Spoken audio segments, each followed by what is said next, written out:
Hi, everybody. I am Jen Johnson, and this is Thought by Thought Healing. Today, I'm starting a new series on personality traits that can be part of causing chronic pain. I'm really excited about this series. For me, discovering some of these character traits or personality traits that I had developed was a huge part of healing. I was shocked to find that there was fear involved in some of my behaviors and my thought patterns around protecting myself. So today we're going to start with perfectionism, and how that can be developed is whether it was when you were a child or as an adult, you might have started to learn that in order to be safe emotionally or physically, you had to put on a front of being perfect. You learned that you learned that we are safe by acceptance. We become safe when we perform in the perfect way. And through that, we develop perfectionism that's actually toxic because we are not perfect. In fact, we are quite flawed and perfectly safe being flawed. But we learn to put forth a front and to force ourselves. We put this pressure on ourselves to behave in this way because we think that then we will be accepted, loved, and safe. You guys, this is based in a lie. You will be then looking out all the time for ways that you are rejected, for things that you're doing that are going to cause you to be disapproved of, and it sets your brain in constant hypervigilance.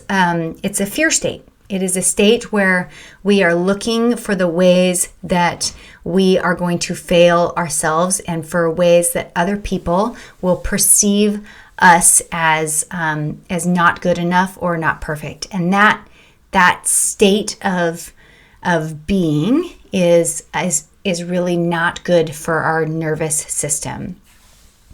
There is a difference between going into fight or flight because you are in danger for a very brief moment and what I'm talking about for perpetual chronic fight or flight nervous system response. Here's an example. So when, let's say you get home and somebody is behind the door and scares you on purpose as a joke, and your body goes into fight or flight, and you're flooded with hormones and all these physiological changes, and then you recognize it as your daughter or your roommate. You can immediately, your brain recognizes that you're safe, you're okay, and you can transition fairly quickly back into calm, safe mode. But when it comes to things that are like personality traits or unresolved emotions, that has just a slight amount of energy that is kept in your body and not resolved.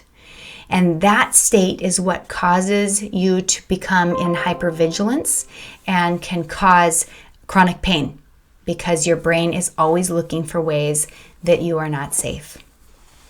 And that brings us back to perfectionism and realizing that need to be perfect and always be the best is based in a lie that you will then be safe and be approved of.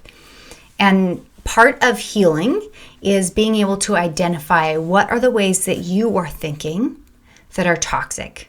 What are the fears? What are the things you don't even realize it, but you ruminate on?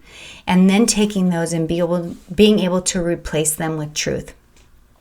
The Bible is full of scriptures that really reinforce that we are safe in our imperfection, that God expected us to be flawed and knows that we are flawed, and set up an entire gospel of good news based on Him. The verse is, He makes us stainless and without blemish. It's His grace that covers us and allows us to be imperfect and flawed, and that we are safe in that state because He made us to be this way, and it is all right. A couple examples that may or may not be helpful to you of ways that I find myself perpetually feeling the need to be perfect, and I used to go into pain over this, was social anxiety of really being concerned about how I was perceived when I was around people. So example was a couple weeks ago, I went out West Coast swing dancing, which I love doing. And a friend of mine came and she hadn't been there in a while. And I was really excited that she was there. We sat on the stage and talked like we always used to do. And then at the end of the night, I had to look for her and find her. And I gave her a hug. And as I was saying goodbye, I said something like, "It's so weird to have you here to have to find and say goodbye to. It's like I have responsibility again." And as I left, I like turned around and awkwardly left and was like, why did I say that? I'm driving home and I'm just having this self-critical talk of like, why am I so awkward? Why do I say weird things like that? Why am I so odd? And there was just this need for myself to be cool. I have this underlying need to be accepted by people that think that I am a cool person. And when I'm not cool, I no longer feel safe. And in reality, that is based in a lie. I am accepted and loved by God no matter how weird and strange I am. Another example was when I was in school for interior design. I was in school right before I got chronic pain, essentially, and I had to drop out because I could no longer walk, talk, sit, or use my wrist. And so when I dropped out, part of what I realized that had happened was that I felt this great responsibility and need to perform and to be at the top of my class, essentially to produce the best work. And therefore I would be approved and then be safe, and I would know that I was smart and talented, and that for me felt like that would actually give me safety. And in reality, it just sent my nervous system into fear all the time, analyzing myself, finding my failures, finding my flaws. Fear is tyranny, you guys. It just controls your body, your mind, and it's incredibly not helpful. And so when we're talking about getting rid of chronic pain, which is the focus of this channel, we are talking about essentially finding these toxic thought patterns and then replacing them with truth. We have to look at the brain when we're talking about this, and you've got these neural pathways that are built in fear. We are not built to be in fear, but we have them. And in order to stop that cycle, because they trigger a nervous system response and all the other systems in our bodies, and we want to replace that with truth.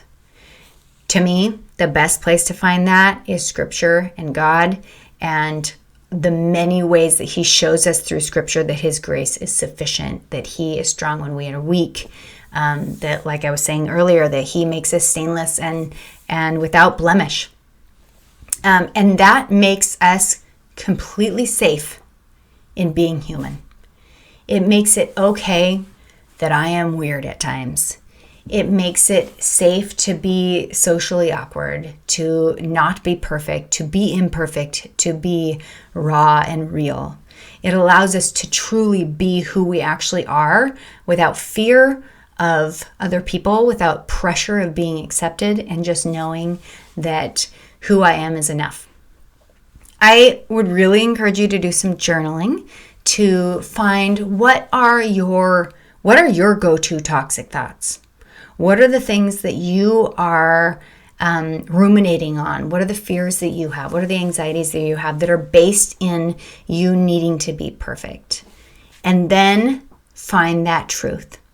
So for me, I wrote down some of the phrases that were helpful for me to repeat to myself in order to create this new neural pathway. We're literally creating a physical manifestation of life instead of fear and death, and repeating those things to myself on a daily basis. This does not happen overnight. Neural pathways take a long time to build. I think the science says it's like 21 days to build a new pathway, but then many more days after that to create it, to make it strong enough that it is a habit for your thought life. So here's some of my thoughts. These hopefully will inspire you to be able to create some mantras or some sayings that you resonate with, that are powerful for you. Again, your story is going to be different than mine. And so words will have power to you that won't have power to me, and vice versa. But here's some ones that are helpful. I suggest you keep yours short. When we are in chronic pain, our brain space is limited. Brain fog is a very real thing. So keep it as short as you can. Write it on a sticky note or on a piece of paper and stick it up somewhere where you will see it. So here's some that were good for me. I am free from perfection. I don't need man's approval. I have value. I am accepted. I am made perfect by him. It is okay to be flawed. I can live authentically and not in fear. I can choose to enjoy the journey and not the end product. I can laugh at myself, and I am safe in my imperfection. So those were some that helped me to let go of that fear and instead to embrace joy, thankfulness, love, just freedom, really. If you want to read another article on this, I think his name is John Bloom. There's an article that he wrote on Desiring God, the website Desiring God. And the article is called Lay Aside the Weight of Perfection. And that's also a really great, helpful source. So I'll be back next week and we will talk about another personality trait. I haven't decided quite which one I want to do next, but I hope this gives you some inspiration for something you can start working on. And don't forget to subscribe to my channel if you would, and like this video if you liked it, if it was helpful. Follow me on Facebook and Instagram under Thought by Thought Healing, and I will see you again next week. Talk to you later. Bye.